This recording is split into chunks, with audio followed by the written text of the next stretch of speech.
Shoup has worked as a leader in a private business that grew from 30 million to nearly $1 billion. He has served on the Parks Advisory Board as the vice chair and on the Community Investment Task Force. In addition, we have, for place 5, also we have Mr. Brownie Sherrill. He has served 2 previous terms on the Rowlett City Council. He's a constant presence as a volunteer, particularly with BIPs and CERT.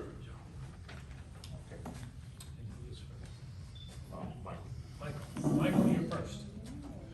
All right, well, it's a pleasure to be here. Thank you all for coming. I'd especially like to thank First Christian Church. This is actually the second meeting that they've hosted this week, so they've been very gracious, and really do appreciate them doing that. So, as I said, my name is Michael Shoup, running for place 5. My wife Carrie and I have lived in Rowlett now over 9 years. We've lived in Dallas County and really eastern Dallas County for the past 42 years. We love Rowlett. When we moved here, we just really decided that this was the place that we were going to stay. I'm going to be retiring at the end of the year, so I will be able to devote all my time to whatever endeavors I have, and hopefully that is City Council. But you know, as somebody who is going to be retiring here, I really feel strongly I want to have a voice in what this city is going forward, what it's going to be like. You know, what is it going to be the kind of city that I want to live in? I don't necessarily want to have to count on other people to you know, lead the objectives and the ideas and the things forward that I feel are important. So you know, that's one of the reasons for my running for City Council. As I said, I've been involved in numerous various boards and organizations, the Parks Board. Just a couple things that I did on the Parks Board you may be aware of. If you recall, last year we had the free tree giveaway for Texas Arbor Day. Well, I went to Encore and secured those trees, and then kind of led the distribution efforts of those. Just recently, if you're aware, we had our first annual Rowlett Sand Bass Tournament. And so that's something that I put together, and hopefully that's going to become a yearly event. That was a lot of fun. I was on the CIPT task force, so the 3 bond proposals that are on there, I was part of that group that went out and solicited that information and tried to find out exactly what was important to the citizens. And then finally, I was on the Charter Review Commission, and also the propositions that are on for the charter changes came about. I was on that board, so delighted to be here. Thank you very much. Brownie. Well, good afternoon. I'm Brownie Sherrill, and thank you all for coming. Thank you for having us here. I've been on the City Council for 2 terms. I've volunteered since I retired, I guess, in 2015. But I was on the Chamber of Commerce since 2013. I am an ambassador with the Chamber. I'm an active member of CERT, Emergency Response Team, and VIPS. And so if you see me every Wednesday morning at the police station, I'm inspecting police cars. That's what I do. So keeps the police from having to do it. If we don't do it, they have to. So yeah, I've been on the Park and Recreation Advisory Board. In fact, I was going to tell Michael, I think all the candidates have been on that 3 years. But I've been on the Senior Advisory Board. I've been on the Animal Shelter Advisory Board. I've been on a Charter Review Commission, and I'm currently on Board of Adjustments. So I've volunteered a lot. I've been to a little bit of everything. I've completed the Citizen City Academy that Lisa was talking about. I completed the Police Academy and the Fire Academy. And if you have a chance to go to all those, I would really recommend it. And so I'm running for council again. I want the decisions made on council to just be for the good of the city. You know, everybody has an opinion. Sometimes we get the stuff where there's really divisive and they're really upset, but you need to sit down and think, what is good for Rowlett? And that's kind of what I want to see, and that's what I have seen. I did get a generator for the animal shelter when I was there before, which came in handy in Snowmageddon in 2021. We got because they lost power at the shelter. So all the council and executive staff didn't have to go get animals because we got a generator. But thank you for having us. Wesley, I'm gonna turn it over to you, sir. Okay, well, you opened up a door, and that is the animal shelter. The animal shelter is one of the issues on the bond. Can you tell us your opinion of the bond and whether or not you support the bond, all three propositions? Let's Yes, take from there. Yes, sir, I do. If you want to talk about the animal shelter first, animal shelter, police, fire, and probably public works are all relative to the population. As population grows, so does those departments. Our animal shelter right now is good for a population of probably 30 to 40,000 people, and we have 70. We've been code red for months, 4, 5, 6 months. We've been code red, meaning that we have more animals than we have space. But we have a lot of people doing fostering and everything else. Our animal shelter does not euthanize for space, no way. We will euthanize for a very sick animal or a hurt animal or something like that needs to be put out of misery, but we will not euthanize for space. So we really need a new animal shelter, and the new one is planned to be planned for expansion. So if it has to be expanded, it can be. You want to talk about the rest of them, or just? I want your opinion on all three of Yes, the sir. issues on the The other one is the police, the public safety building. Like I said, I'm with VIPS. I'm in the police department every week. And I see sergeants sharing small cubicles, which are smaller than this table. I see sergeants sharing those. The lieutenants have small offices. The people are running over each other in there. That police department was adequate about 20 years ago. So we really need a new one. The bond is for a new public safety building, which will house the police, the jail, fire admin, and the courts in there. And that's, I believe that is really needed for our city, because they're just getting worse. We now have 109 officers. They need 130, and so we don't have room for them. So, and the last thing is the Herforth Park, the bond for Herforth Park. We need to complete that park. It's going to be a very, very nice place. I believe you can see pictures of it, the overview of the plans on the website, on the city's website. It's going to be a beautiful place. It's going to have room for concerts, for people to walk their dogs. The dog park will be there. A lot of people worry about the ice rink or whatever it is, roller rink, where they play roller hockey, I think it is. That's already been determined with the people who run that rink. We're going to relocate that up to a community park, and they're happy about it, so. So Mike? back to you. I'm sorry. Go ahead. Michael, can you make comment on the three propositions? Yes, I of the will, bond? and again, starting with the animal shelter. Let us know your position on all three of them. Sure. Starting with the animal shelter, well, even before I start with that, I do want to point out, and I think this is so important to keep in mind as we look at these bonds. Again, I was on that Community Investment Program Task Force, and these aren't ideas we came up with. This isn't something that some board came up with or somebody in city council came up with or something. This was directly came from the citizens, and we had a list of 6 different propositions: animal shelter, justice center, public works, library, and help me out, I'm forgetting one. City Hall, thank you. So, we gave them a menu of very important projects, and these were what they came back with. So I think that's important to remember when you're looking at these and trying to decide, hey, am I going to support these? I support the animal shelter, absolutely. With the animal shelter, it's an $8 million bond on it, and it's important to remember when you're dealing with animal shelters, it's more than just building a cinder block building. Okay, there's a lot of infrastructure that goes to it. They got to have quarantine areas. They got to have certain types of drainage and certain features that to properly care for the animals.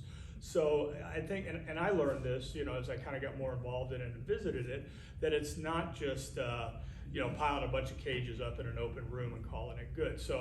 So I think that's very necessary. Brownie talked about, really what a good job our foster program does and how few animals. We are technically a no-kill shelter, but we kill very few animals, almost none. And that's a testament to our volunteers. It's a testament to the people who work at the animal shelter. again, completely out of space, completely inadequate for the job that they're being asked to do, so I do support that. Moving on to the public safety building, personally, and I'll just say it out loud, I am going to vote for it. I think it is way beyond time to do this. This is, I said it the other night, this is not even a want to. This is a have to. We're way past just, oh, wouldn't it be nice? Or, oh, you know, let's have a nice, bright, shiny building over here. We are way past that. This is incredibly important for the future of the city. You know, when you talk about a place like that, it's not only just the building itself, but it goes to things like recruiting officers and retaining officers. You know, nobody wants to sit in a cramped, dismal spot as your work environment. You know, you want and you deserve a good work environment. You know, and that's just part of it. It just goes so much deeper than that. You go down to the basement to the call center, and there's going to be, you know, technology is improving, and technology is becoming increasingly important in law enforcement. You understand the flock system that's going on. This is where law enforcement is going. So it's going to be necessary that we have facilities that just internally can handle these updates in technology as they come on, and to increase the effectiveness of our policing. And then the last one would be Herforth Park. I feel like I've talked a long time. Am I still in a minute? Or? Okay. You know, the other one then is Herforth Park, and I've gotten some questions and seen comments online about Herforth Park. I think some people sort of have this feeling of, you know, oh, Herforth Park is just going to turn into being the private park for this big apartment complex that is going on here. And nothing can be further from the truth. You know, I think it's unfortunate that the complex was built in that close proximity, but the fact is, Herforth Park is envisioned as being our premier public space. This is the space that, you know, when City of Rowlett is putting on events, concerts, lunch on the lawn, expanding our concert series, this is the place that is going to be, you know, our city public space. And so it's not just about putting in a few tennis courts and a dog park. It's about really understanding that this is a much bigger proposition than that. So and also as part of the Parks Board, I definitely support the Herforth Park, and especially with that understanding that you know, as you think about it and what the impact is, that allow yourself to see that vision more than just oh, here's the hockey rink and here's the pickleball court. So I will just publicly state I will be supporting all three bonds. Again, they came from the citizens. I think they're all important, and quite honestly, I hope that they all do pass. Thank you.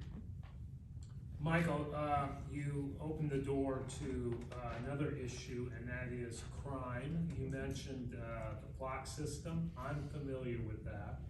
I'd like you to explain to the audience what that is, and if there are other crime prevention or crime handling projects or objectives you would like the city to get involved in. Certainly. I'd like to start off, I think everybody, I'm sure everybody in this room is aware we have a new police chief, Chief Denning. And if you haven't had a chance to meet him, I really encourage you to go out of your way to meet him. I think he's going to be a tremendous asset to this city. There was a very good interview done with a Spotlight on the Mayor, I think it's called, where our mayor interviewed the chief of police. Go into the archives and look that up and listen to what he has. He says that he's a very dynamic individual and very forward thinking. So I think we're very, very lucky to have someone like him on board.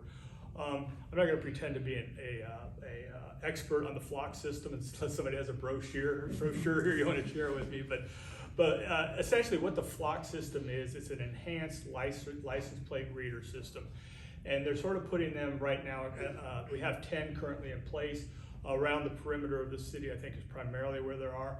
And what they're really being able to do is, as people, particularly things like stolen cars, okay, coming into the city, able to quickly identify that through a license plate identification. The functionality of it goes a little bit deeper than that, and they're able to particularly say high crime areas, maybe areas that we are not high crime, but we don't want them to become high crime. They're able to monitor those, those areas. For those of you that are somewhat hesitant for anything that says monitoring in it, or this idea that perhaps Big Brother is keeping track on me, the way that the system is set up, it erases the data. As it goes along, it erases the data every 30 days. So there's not going to be a bank of somebody watching your house that way. So some other things that are doing, and Chief Denning talks about it in his interview, is he's putting together very, very proactive policing programs. I know one of them is called ABLES. I'm probably not able to give you a great definition of exactly what that is, but that's very much a citizen-involved, proactive, get out of the car type of policing that he's promoting, and he's continuing to develop those kind of programs. So, to the extent that we can do all those things and, have a forward-thinking police chief, recruit good people. It's what this city needs. We are a growing city. We have to have more police officers. We are budgeted to hire more police officers. So, they have my full support, and I think I think all these things that are being done are a great advantage to us. Brownie, you've been in Rowlett over 30 years. Certainly crime has changed here. Can you address your concerns about crime and any solutions you might want the city to try to undertake? Well, crime seems to increase, but as the police will say, criminals don't look at the city limit signs when they commit crime. They go wherever they want. Our police are very responsive to it, and Michael mentioned in the flock system, talking about that, police said they have already caught several stolen vehicles from this thing. People stole them out in East Texas or somewhere, and they come here thinking they're getting away, and that system notifies the police and they get on them right then. So it's a pretty good system, and it's just in its infancy. They're going to expand it. As far as criminals, I mean, our city is doing everything they can. The neighborhood watch programs, we really like to see those expand. It's like they're just you're not a cop. You're just, if you see something, say something. You look at you see somebody in your neighborhood that you've never seen before, you might keep an eye on them or call the police, and they'll come keep an eye on them if you feel uneasy. But I think we have a outstanding police department. It's above a lot of other police departments, and they're constantly monitoring the situations and everything else. People think we have a crime and they go, oh, the police department didn't do anything. Well, it's because you didn't call them and tell them that crime was in progress. So just remember, they act quickly and they act very well. Debbie was up here earlier, and she had been on the council before, and she had been termed out. Same situation with you, Brownie. And with that regard, do you support term limits? And this second part of this question is going to be a little bit unfair to Michael, but are there some projects that you were working on before that you were on council that you would like to pick up and carry the ball forward again if you get elected? As far as term limits, yes, we need term limits, absolutely. So like Debbie said, it changes the faces on the council. Now, as far as what the term limits are, I have a little bit of difference on that. Being on council, you become a liaison or a member of other boards, like I was on the North Texas Crime Commission and the Emergency Planning Preparedness Council out of Arlington. And I was also on the Rockwall Emergency Services Corporation and the Traffic Consortium over there. A lot of those functions, a lot of those things you're on, they actually have money that they could give to a town to help for whatever reason. But you gotta have tenure on that board before they're gonna consider it. And tenure seems to occur after about 5 or 6 years. And we roll off council at that point, which means we're off the board, and a new person comes on and they don't have tenure, and they'll go through that again. This has been talked about a long time before, that if we had three-year terms, that person can gain tenure and have at least 3 years with tenure on those boards that they're on. So it's which way you wanna look at it, and I'm really for either one of them, you know, really. I thoroughly support the term limits. I was glad to term out when I did, so. And the other part of your question escapes me. Is there a project that you didn't get finished before that you wanna pick up the ball and run forward with it again? Projects, I guess, the main thing I was watching closely is Sapphire Bay. I was heavily, I guess you'd say, involved like any other council member was with Sapphire Bay, and we wanted to see it move. And the other was the project that Debbie talked about at Dow Rock and 66. I can fill her in on a little information since I was on the traffic consortium. The biggest problem with that was moving all the utilities. The guy said he thinks every utility in Dallas and Rockwall County go through Dow Rock and 66. So they were moving all the utilities, and my understanding is they just about got that done if it's not complete, and the work will start on changing that intersection. So I'd really like to see that intersection move forward and get fixed. Michael, do you support term limits, and do you have any other comments about term limits? Yeah, and I'll talk about term limits, maybe even some of my personal unfinished business on some boards, but yes, I absolutely do support term limits. And it's one of the reasons I'm running. I believe that the city council should be a dynamic body. I worry very much when people are in that, and it's human nature. It's not anything anybody's doing maliciously, but people naturally break into cliques, and they naturally break into groups, and they naturally kind of get these buddy systems going, and that's just the way people are, you know. And I think it's absolutely incumbent to get new people in there, get new ideas in there. You know, that's where these fresh ideas, I think our current council is a good example of that. We have a lot of new members on our council, and I think we're extremely well served by that. It's one of the reasons I decided to run. I think that I have the skill set necessary to sit on the city council to help make those decisions. I'm not in an echo chamber. I'm not beholden to anybody. I don't have any long-term relationships with anybody, and I think that's a good thing. I'm a very independent thinker. I'm not one of these people that says no to everything. You know, that's not my nature, but I certainly will say no if I don't believe that is in the best interest of the city. And I have a fairly focused idea of what I think is in the best interest of the city. So yes, I think term limits are necessary. I think the 3 and 3 and out is probably good. I understand, and one of the arguments always against term limits is what Brownie has brought up. Is, well, you know, we get this 10-year, and you hear this particularly at the federal government, you know, people that are around for 30 years and should have been retired, 25 years ago, but now they're sitting on all these boards, and, they've got the stroke and everything.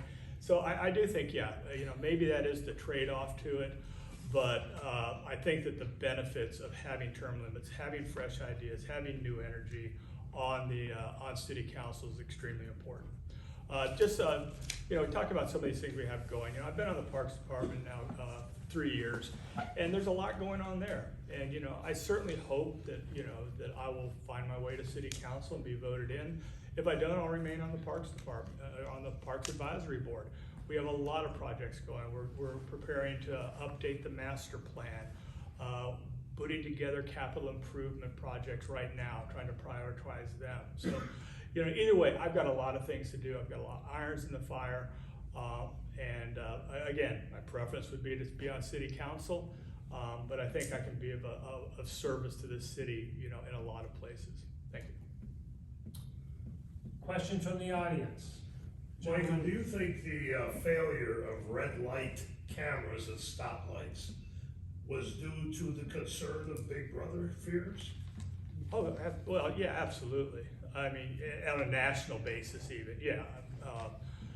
I mean, it's the scenario, the likely scenarios are just so obvious. I mean, I wasn't driving is the easiest one, right? You give me a ticket, I wasn't driving.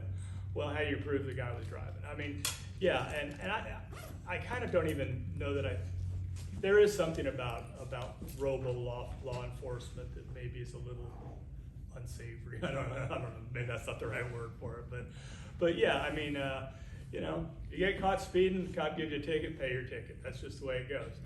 If you, by 1/10 of a second, miss the commit line on going through a yellow light and the camera's gonna give you a ticket, I don't know, maybe I'm not so much on that, but I think it's more that than maybe the big brother observational type of thing. That's what I worry about more, is where behavior, gatherings, those type of things are recorded and, you know, put into place.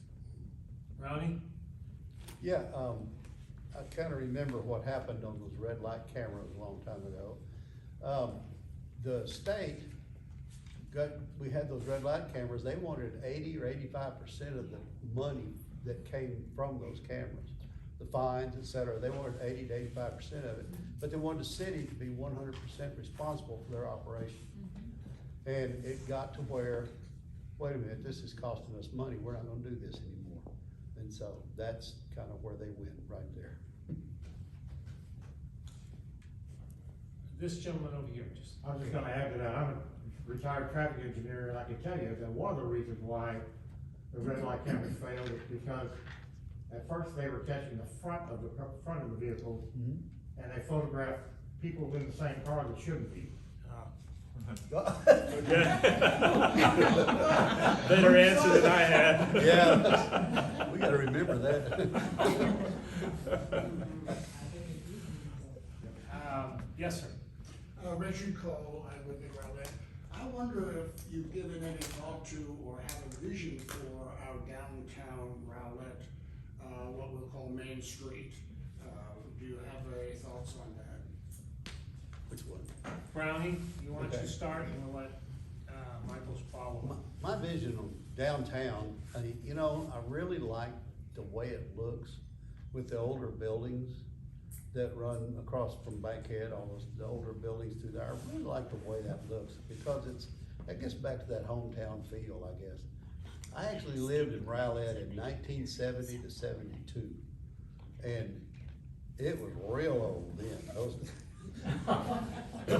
Most of those buildings weren't there. I think there was a store down there or something. It was about it. But I like the way the older buildings look. I mean, I don't know, I just kinda like that when I drive through. I like the feel of that. So I just definitely don't wanna see downtown becoming 30-story office buildings or anything like that. Michael? And I'm sure, I hope I get this name right, but I think most of you are aware that we have hired a downtown city manager, which I couldn't be happier about. I think that is just an absolute great thing for our downtown, to revitalize it, to make it a destination. Melinda Bertram, I believe that's her name. Anyway, and I've had a chance to meet her a couple times. A lot of experience, a lot of vision for what we can do with our downtown to make it a destination, and I think that that's the ultimate goal. One of the things I asked her about a couple weeks, or last week maybe it was, they had sort of a meet and greet where she just met citizens. You're able to come in and just talk to her. And so one of the things I asked her specifically was kind of what Ronnie was talking about. Two things. You know, we have what I kind of consider two sort of historic buildings, if you will. One is obviously, you know, our current city hall, which has been repurposed a lot of things. But that is, to my mind, and that represents a certain period of time in history. It's a WPA project, it has unique architecture.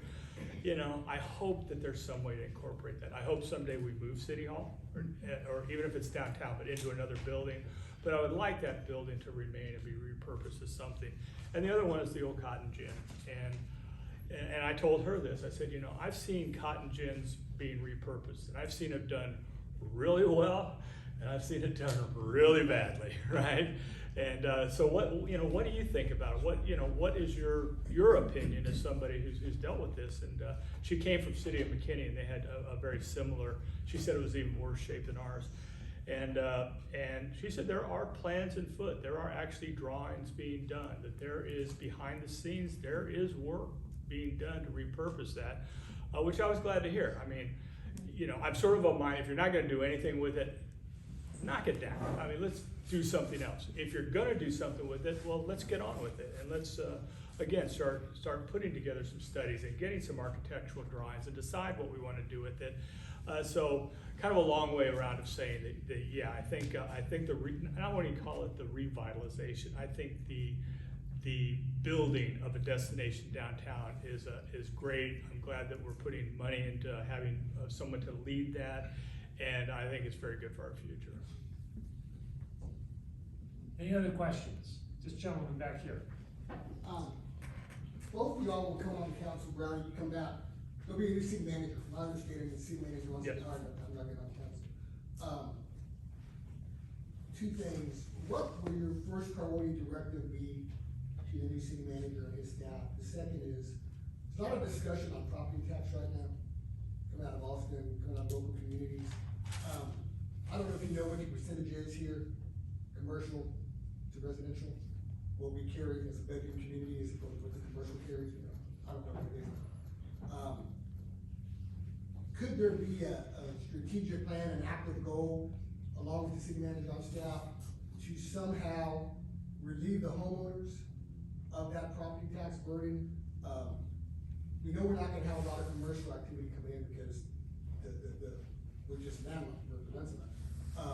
But in terms of where appraisals are going, property tax, what you can do with the rate, keeping the rate the same isn't working because appraisals are going up.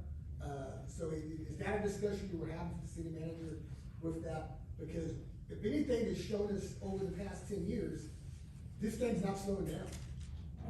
This is gonna continue to increase, and we're talking about property taxes on homes, that are substantial now. You got people with their escrow that are overdrawn. That years ago, that was never the case. So as you get elected, one of you, and you set the rate, that is a direct result on what's gonna happen financially to the homeowners, property owners in the city. Michael? Yeah. Can you address that? Yeah, great question, and I'm glad to answer because it is something I thought a lot about. When I first started, thinking about running for city council and kind of putting my platform together, one of the things that I was very aware of, I mean, I'm a homeowner in Rowlett also. We over the past 3 years, in rough numbers, have seen property values rise by 30%, right? And we have a city tax exemption. It's a straight $5,000 up to a $500,000 home, and it's 1% above that. Well, our valuations have gone up 30%, and we're still dealing with a tax exemption that was put however many years ago. It's not kept up, not even proportionally, not at all. So one of the things I originally kind of kicked around doing was, okay, what can we do to at least move forward a little bit? And I actually did go to our current city manager and our finance manager and got some numbers.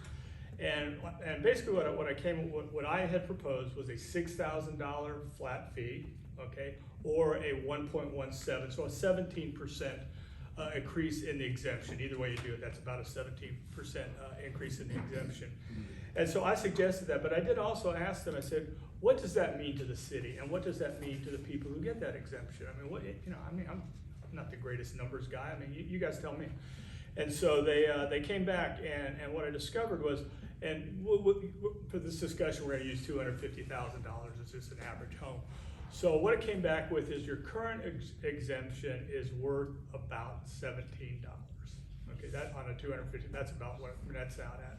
If we added that and some of the other things that are doing on, it would go up to $31. That's $14, okay, per home. Is that significant? I'm not sure, but it would cost the city over $100,000 out of our revenues. So, man, you really have to think about that. And that's assuming property values continue to go up. You're all aware we had a significant tax decrease. Now, when property values are going up 30%, you don't feel it, but we've had a tax decrease of 6.4 cents, which is significant. As I kicked it around, you were talking about what's happening in the legislature, House Bill 3. So House Bill 3 is the second increase in the homestead tax exemption, and it's significant. It's going from 40% to 70%. And in dollars, what that means to the average homeowner, that's about a $345 savings. And that, to me, that's real money. okay? So is the value of a $14 city exemption, having that large state exemption, does that I sort of pulled it off the table. I'm not against it, but I didn't know that that was something I really wanted to hang my hat on. I certainly entertained the conversation. But that's sort of where I net out on that. Does that answer the question? Okay. Brownie? Taxes, they're tough. We run a very lean city. We don't, there's not a lot of frivolous spending in our city. As you know, we have police officers and firemen, and we have to grow our population of police and fire, and they all wanna get paid, and everybody likes a raise at the end of the year. And now we're dealing also with public works, where price of concrete goes up every year. We fix streets. Price of everything goes up, and I'm sure everybody knows that, there's no doubt. But the city, comes in and says, how much money do we need? We go through the budget process, which I'm sure Blake will tell you how long that takes. We go through the budget process, and there's nothing taken lightly in that process. And we figure out what the budget has got to be. And then it becomes a matter of, what's the tax rate got to be to make this amount of money? Because we have to repair streets, we have to do all this stuff. I mean, there's no way around it, we have to do it. And to cut it even further, the citizens are gonna have to come up with the services they wanna get rid of. Because everything costs money, and it goes up every year. So, we do the best we can. Your tax is based on your value of your property, of course, the tax rate, and the number of parcels.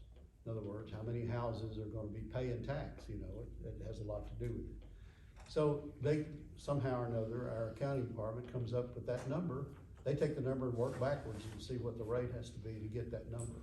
And so, I'm for doing anything we can for taxes, but just, you gotta kind of keep in mind that it costs money to run a city, and it costs more money every year to run the city.